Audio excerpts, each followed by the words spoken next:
Originally, we were only going to go to Four Corner Monument and Colorado Springs, but I ended up adding 2 more states to the trip just to get here. And I'm here. The crazy part is, this isn't even where my story started. Yeah, the ride brought me here, but the beginning of this journey happened long before I ever took this trip. Before I start putting down all these miles, before I start taking all these road trips. Hell, before I even had a motorcycle. So to understand how I got here, you gotta rewind at least a year. Then I got the shorts padded on my butt and my thighs too. So I got shorts that's padded under it. And I got the padded thermal. Yep, that's me. 2 weeks before taking my MSF course. And it'd still be another 2 months before I saved up enough money to actually buy a bike. At the time, I didn't know what motorcycle I wanted. All I know is that every day I was coming home from work and looking at that helmet. I'd sit there staring at it because that helmet represented everything I was working towards. Every shift, every dollar I was saving, every sacrifice I was making was all for one purpose: getting on 2 wheels. Back then, I thought I was working towards buying a motorcycle.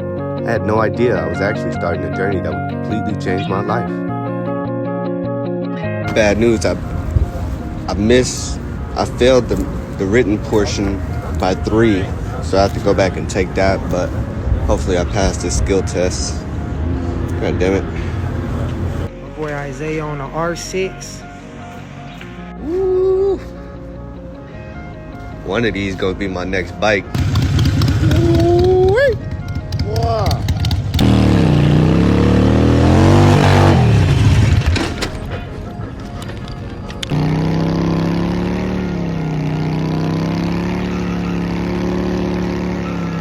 Still got adrenaline, my leg fucked up, scraped up and shit, but I was wearing full gear, that's all that mattered. Now, stalling your bike, making mistakes, getting in accidents, it's all inevitable. But man, let me tell you, when I first got that bike, I jumped straight in, head first. I mean, jumping off the porch is an understatement. And let me tell you, I bit off a little bit more than I could chew. And the truth is, I had more confidence and skill. I mean, 3 weeks in, I was already trying to do burnouts and doing shit I had no business doing on that bike. And I paid the price for it pretty early on with a few accidents and more than enough close calls. But man, I'll tell you, everything I broke on that bike, I fixed. And rebuilding it ended up teaching me a lot about the bike, about my riding, and most importantly, about myself.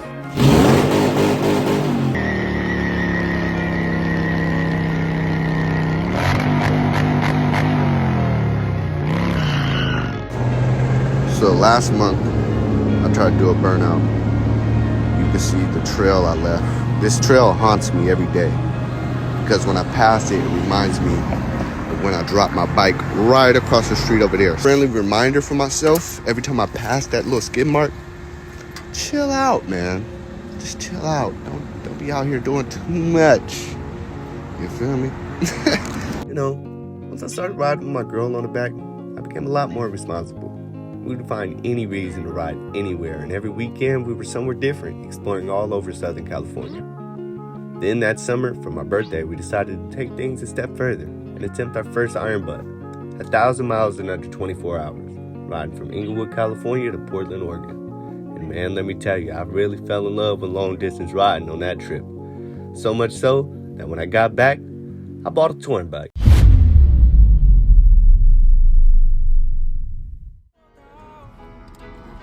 What you gonna do with all that money, boy? Buy a bike. Paid in full. Cash. No finances. He did it, y'all. He did it. Yeah. Smile at me. Fake smile. You know, looking back on my first year of riding, I realized something. The road has a funny way of teaching you lessons when you least expect it. Some of them good, some of them bad, but every single one of them shapes you into the rider you become. In just 1 year, I traveled through 9 different states and put down over 30,000 miles on 2 wheels. A lot of those miles taught me patience, discipline, and respect for the road, because riding will humble you real quick if you let your ego get ahead of your skill level. Cute story, right? Well, here's some things that I didn't go over. And I'll start with the cost of riding. When you go buy a bike, whether it's from a private seller or a dealership, there's fees involved. Registration, insurance, tags, and whatnot. You can't skip this. It'll bite you in the ass later on. I'm telling you. And by the grace of God, me personally, it never really caught up to me, but I'll tell you, you don't want to be in a situation where you get into a wreck, you don't even have time to check on yourself or your bike. You just gotta get up and get out of there. Allegedly. No one wants to be committing felonies like hit and runs for not having something as simple as insurance. So get that insurance. I promise you, it'll save you a whole lot of trouble in the long run. Next thing I want to talk about is why is maintenance required and why it's important. And pretty much goes hand in hand with the cost of owning a motorcycle, but this one deserves its own category. So why is maintenance important? Right now as it is, both of my bikes are down. And due to neglecting the maintenance on the bike, there is several things that I could have inspected, checked, and got fixed before I got to this state to where I have both my bikes are down. This one is having ABS problems, it needs a wheel bearing, and I have a gasket leak. The Sportster needs a lot too, that's what I'm saying. And now I got myself into a situation where I have no bikes and I have to use my girl's car to get to work so I can make the money to fix these bikes. And you don't want to put yourself in a situation where you're down and you don't have your bike for a month or 2 months because you decided to neglect the maintenance on your bike, that it gets so bad to where that $200 job is gonna cost you about $1,500. So do yourself that favor and take care of your bike, man. You take care of your bike will take care of you. The next thing I want to touch on is gear and equipment. Now, before you go out and waste money on things you probably don't need yet, make sure you need them. My first week of riding, I had my earphones on. I didn't have a quad lock. I didn't have anything to hold my phone. But instead of paying off my registration and going to grab some insurance like any reasonable adult, your boy went and bought a quad lock. And then I went and got a car loan. Ran me about $700 out the store. And I was happy.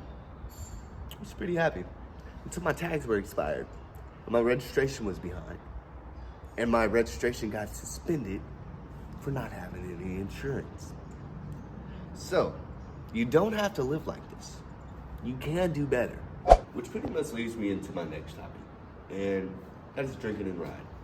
I know a lot of people do it, but I don't advocate it. I'm guilty of it. But I suggest you tread lightly, especially your first year of riding. Try not to do it, if not at all.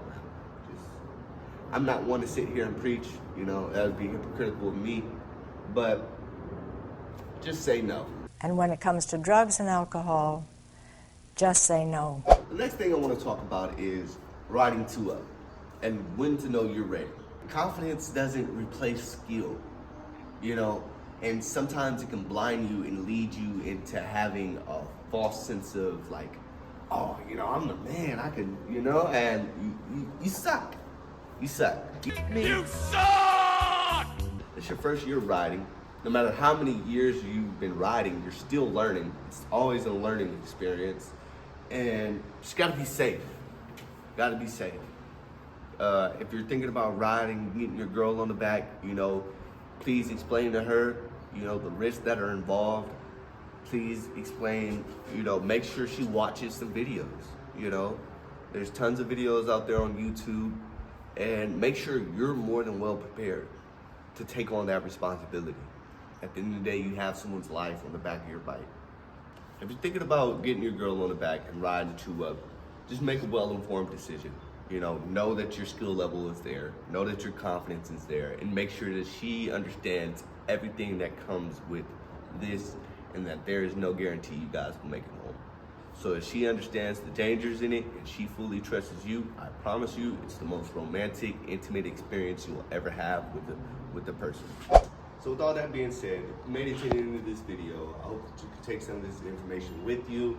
This video is for the person who's thinking about getting into riding or still in his first year of riding. And if I was to go back and do this all over again, those are the things I wish I would do. Ride safe, don't drink and ride. Don't get ahead of yourself. Get that insurance.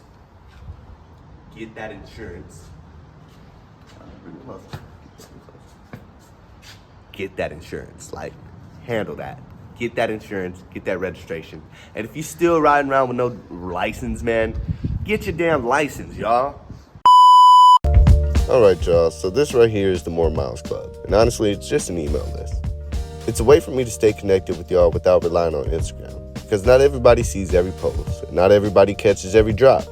So I'm hoping this fixes that problem. When you sign up, you'll get updates anytime I drop a video, go live, or run a giveaway. And yeah, I'm doing free giveaways every Sunday at 5 p.m. No need to make a purchase, just sign up to enter our weekly giveaway. Special shout out to this week's winner. I really appreciate you for rocking with me, man. And if you missed out this week, you could always enter to win next Sunday by signing up. If you're on the list, you're locked in. If you're not, you might just miss it. So sign up now. More miles, more memories.